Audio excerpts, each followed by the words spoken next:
Well, good morning guys, or good afternoon I should say. Welcome back, thanks for joining us again. And I suppose it's just afternoon, there's nothing really good about today. Yeah, we're having an absolute nightmare of a day today.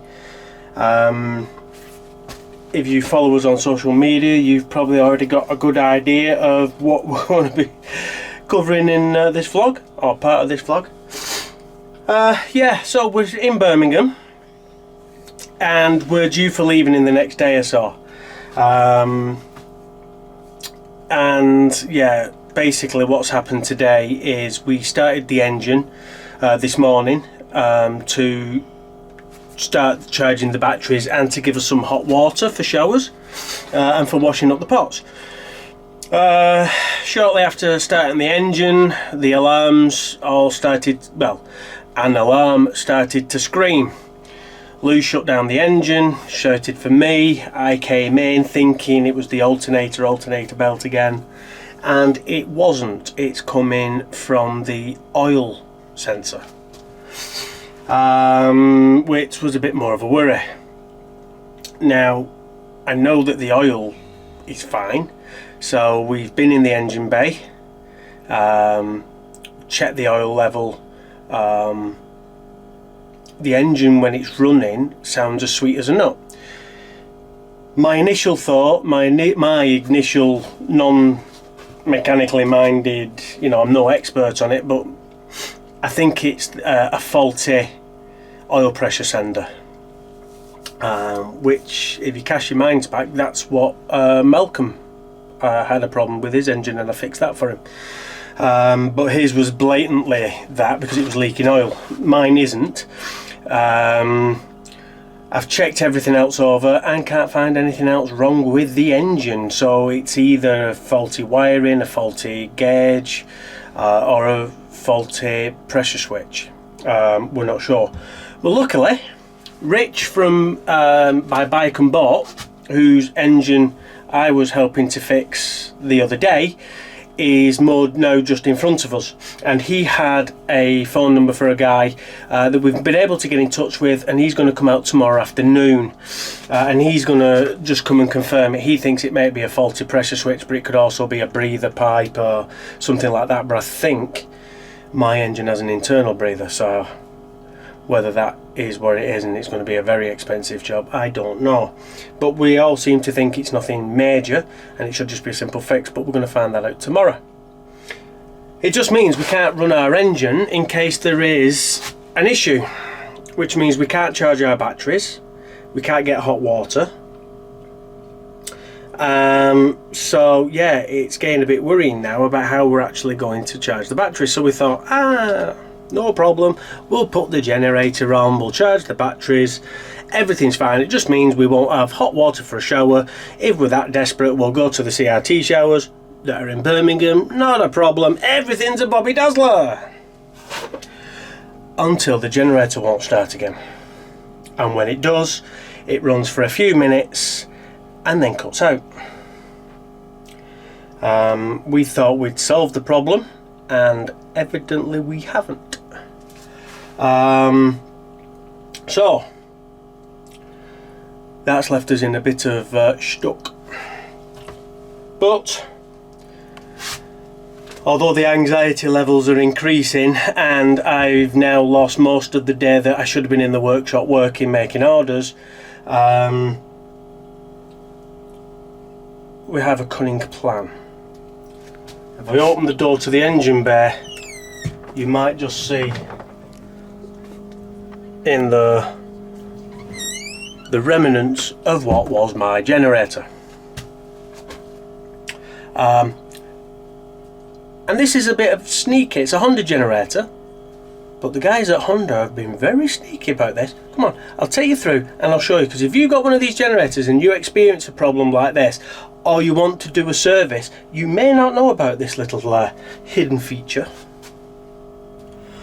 Right guys, welcome to the engine bay, and this is the generator. I'm doing it inside because it's raining quite hard on and off, so at least I can crack on and get some bits done. This big gap here is where the petrol tank sits. Now I like to keep on top of the service, because I mean it's not hard to just whip a spark plug in and out of there and drop the oil and do that, and everything seems to be fine. It's relatively easy. You can clean these sponge filters out, everything's fine. But after a bit of research, and I'm wondering whether this is a problem, there is another filter. There is a fuel filter within these Hondas, but you'll never find it unless someone tells you where it is. So you've got to get into the fuel tank. This little bit on the end, that's the outlet, and onto that outlet sits this piece of pipe that goes onto your fuel tank, and this part here goes to the rest of the engine. Inside this pipe, let me show you. Let me get Lou, she can hold the camera and I'll explain this, because this is the tricky part. Lou? Right, Lou's now on camera, so if we've got wobbly shaky cam, you know why. Do it yourself. Though she is braced against the door frame, we should be alright. It's still shaking. Don't make me laugh. Right, so basically, I don't know if the camera's picking that, is that picking up, Lou?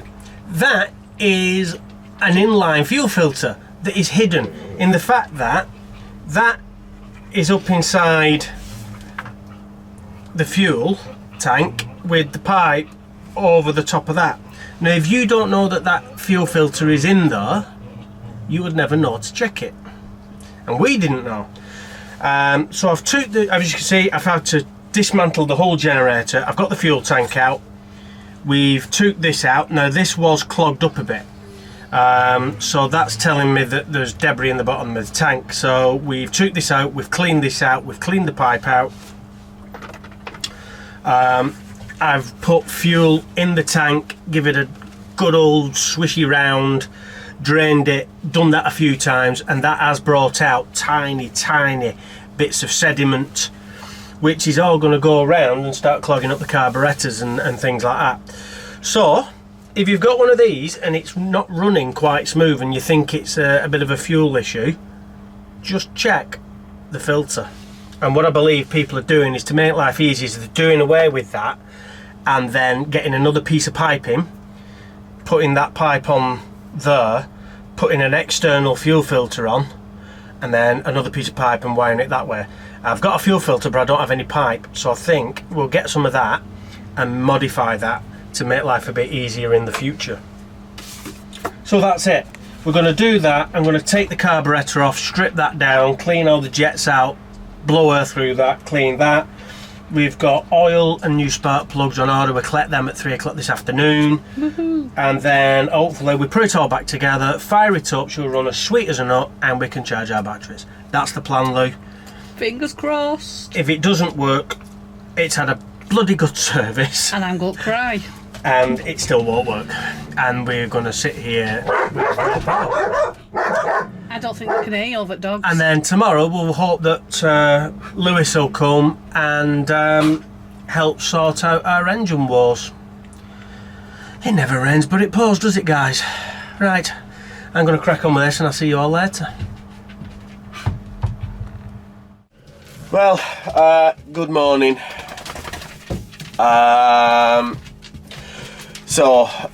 Didn't film anything else yesterday because it just didn't work.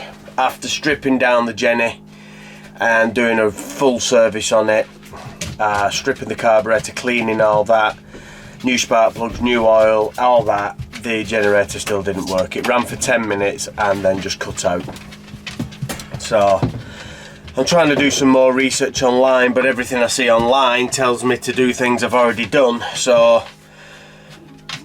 whether I do it all again, I don't know. Luckily, last night we went out for something to eat with Rich and the Bluebells from By Bike and Boat. Just went to Wetherspoons, had a nice cheap meal, and a pint and a bit of a catch up, but they've very, very kindly left us with the generator, so at least now we can charge the batteries. The engineer's coming this afternoon to look at the engine. Fingers crossed it's just something simple like an oil pressure sender, because then the repair bill isn't going to be astronomical, which is something that we're worrying about, or at least I'm worrying about. And I've woke up this morning struggling to breathe, and Thanks to Rich and yeah, I Bluebells. think Rich and the Bluebells have had a bit of a cold, and I think I've now caught it while I've been helping them with their engine and everything else. So yeah, I'm feeling a bit rough today, but I'm in the workshop. I've got to try and repair our generator. I've got to try and get this engine sorted today. We've been in touch with Canal and River Trust, or at least Lou has. Lou's over here, she's just popped into the workshop. So Lou's been on the phone to Canal and River Trust to notify him that we may end up having to overstay on this spot, because we don't know what the engineer's going to say when he turns up. So yeah, I'm running behind with orders. So if you've got an order with us, please just bear with us. I'm trying to work and get the engine sorted and the generator sorted, because without this power I can't run a lot of my equipment, and as kind as it is getting the generator from Rich, you know, I don't know whether it's going to power everything that we need to power work wise, but it's enough to just keep the batteries topped up so we can keep the fire going with the pump on, and you know, keep the fridge and everything going. Warm. Yeah. So please just bear with us with that. We will get everything done as soon as possible. Right, but for now, are you nipping to the shop? I'm going to the shop, but I need my bank card. Oh, little puppy. Should be in a softie. Big softy again, you. Right, Lou's going to the shop, and I need to do some more work, and we'll see what happens when the engineer turns up.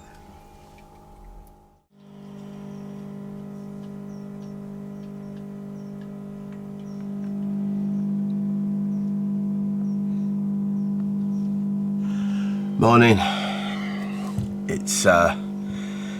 It's nice and quiet and calm inside Lady Brian this morning. Everybody seems to be chilling out, don't they, Lou? Yeah. Morning. Lou sat there with a coat I'm on. freezing. We've only just put the fire on, so she didn't bother taking her coat off after she's been out with the dogs. Oh, I feel absolutely rotten. I'm sorry if you can't hear this very well. I'm come down with a stinking cold, and it seems to be on my chest. And yeah, not feeling very good this morning. We had a guy come out yesterday looking at the engine for us, and he seems to think it's the oil pressure sender switch, which, you know, is what I thought it was, and when I've spoke to a few other people, they think the same. So fingers crossed that is all it is, because that's an easy part to replace. It's something that I can do. The only issue is finding the right part. Been on the internet, and I just can't find the right switch to what's already fitted. Now, whether that's because that switch has been fitted afterwards and there's a different one to go in, or whether there's a new switch out and that's an old version, I have no idea. But we're building a community over on our Facebook page, and if you haven't already been over onto our Facebook page, jump over onto our Facebook page and join our community, because it is starting to build and it's great. And within that community, there was someone in there who is a marine diesel engineer, and he's very kindly offered via messaging that if I give him the details of the engine, he can tell me the year it was born, and then we can get the exact right part sourced, and hopefully if it's in stock it should be able to dispatch within 3 to 4 days. I don't know if I mentioned, Lou's already been on touch to Canal and River Trust to notify him that you know, we've kind of broke down in essence, and they're happy for us to overstay. The only issue is, how do I get the part to the boat? And this is one of those things that people say, how do you get your mail and stuff to a boat? Generally, it's not a problem. We've never had an issue in the past. This may prove a little more challenging, but not going to panic about it, because you know, we'll deal with it somewhere, somehow. It will happen. And that's the great thing about the boating community. People pull together, people know people, and everybody's willing to, a lot of people are willing to help each other, because we can all be in the same boat. So yeah, today's job now is to venture out in the cold. It's lovely outside, but it's cold. Venture out in the cold, get some fuel for the generator that we've been kindly lent by Rich and the Bluebells from Buy Bike and Boat, and get the laser engraver working, because we need to crack on making some orders, because I've fallen behind with orders with everything that's going on with the engine this week, and trying to sort that and the generator. Yeah, we've kind of fell behind, and now I'm not feeling great, so I'm not going to be at full production. So we need to crack on. So get some fuel, try and source the parts that we need for the engine, organise that getting delivered, and then crack on with some work is the order for today. I hope your days are going better than ours are going at the moment. But yeah. Right, are we going for some fuel? Am I coming with you? Well, you can do. Oh, do I have to? Oh no. It's cold outside. You know, you could go and get it from me, and I could stay nice and warm while I'm ill. Listen, I went doing a tour of Birmingham yesterday for you to go and get you some cookies. Yeah, but I didn't even know about these cookies. At 9 o'clock last night. I didn't know about. That's because you forgot as well. Let's get that right. I didn't know nothing about cookies. There was an expletive used. You jumped up, grabbed a coat, and ran out. Oh dear. Did you enjoy them? I did, actually. And there's still 5 left.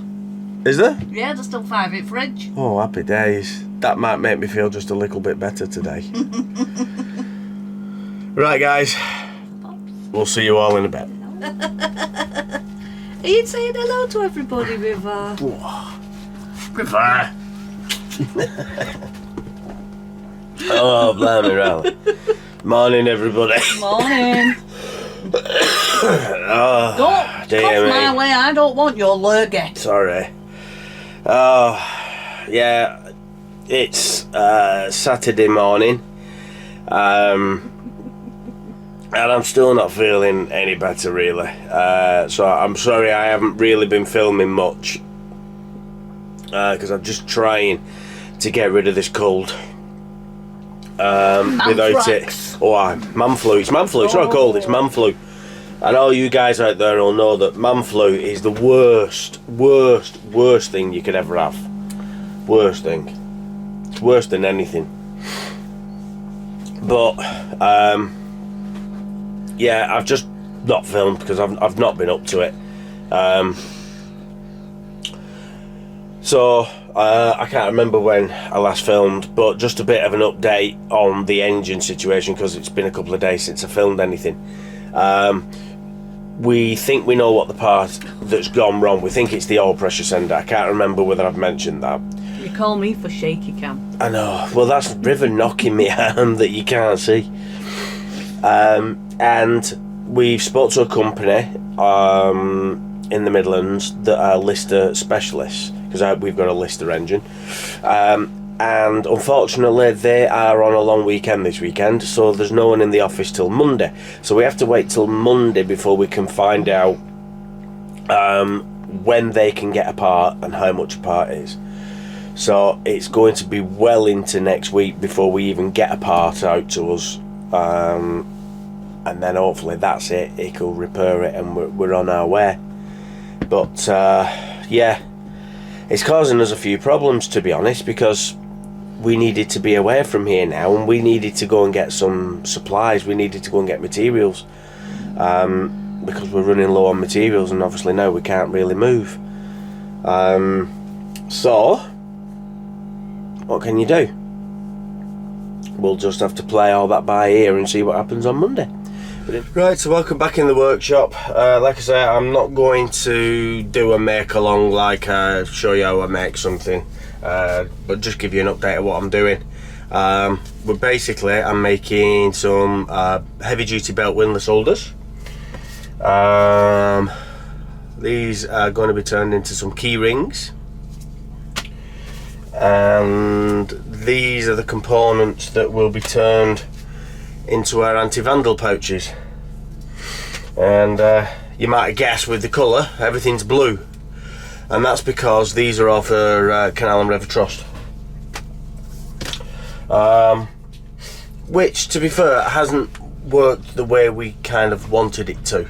So we told you we was making windlass holders for Canal and River Trust, which we are. You can see that we are. But we was kind of hoping that Canal and River Trust would place an order with us and buy a job lot and supply the lockies with them, which they haven't done. So what is happening now is the volunteer lockies have had an internal email telling them that they can come direct to us and buy CRT branded accessories. So yeah, so it's down to the individual lock keepers to actually come to us and buy them. So we was kind of hoping this would be something that would get us through winter, and yeah, it's not, because obviously it's the end of season, so all the volunteer lockies aren't doing any volunteer lock keeping. So we've had a few orders in, which is great. Thank you very much if any of you are watching. But it's probably going to be, I would imagine, nearer to February, March, as the season's going to start, that people might actually start thinking about wanting one. Not now, when it's going to sit in a drawer doing nothing all winter. But for us, the idea was it give us all winter to make them so we could supply them to CRT. But hey ho, at least we've got some orders in, and that's the main thing. So yeah, I sprayed these blue yesterday on that side. I've still got to dye this side, so I'm going to crack on with doing a bit of that, and then I'll show you the laser engraver and how we actually put names and personalise our windlass holders, because I haven't really shown you that.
Right, it's now the day after.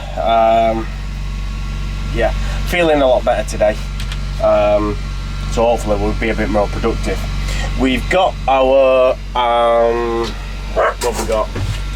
We've got our things that I was doing the other day, the CRT windlass holders, and I said I'd show you how we was gonna laser engrave it.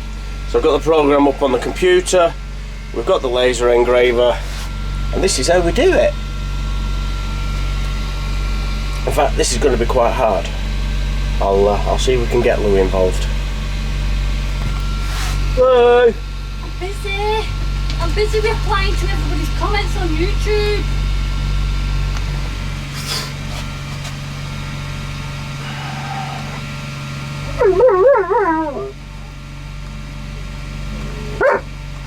Shadow, you're being very noisy today.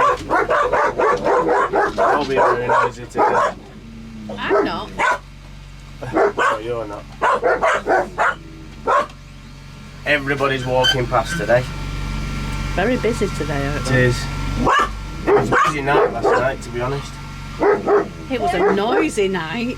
Yeah, well, N-Dubs was playing in the arena outside. Oh, tell me about it. We'll make sure that's centred right. Oh, bit squeaky. Shadow, enough please. Shouting at you now because you've told him. Yep, that's fine. Right. That'll take about half an hour.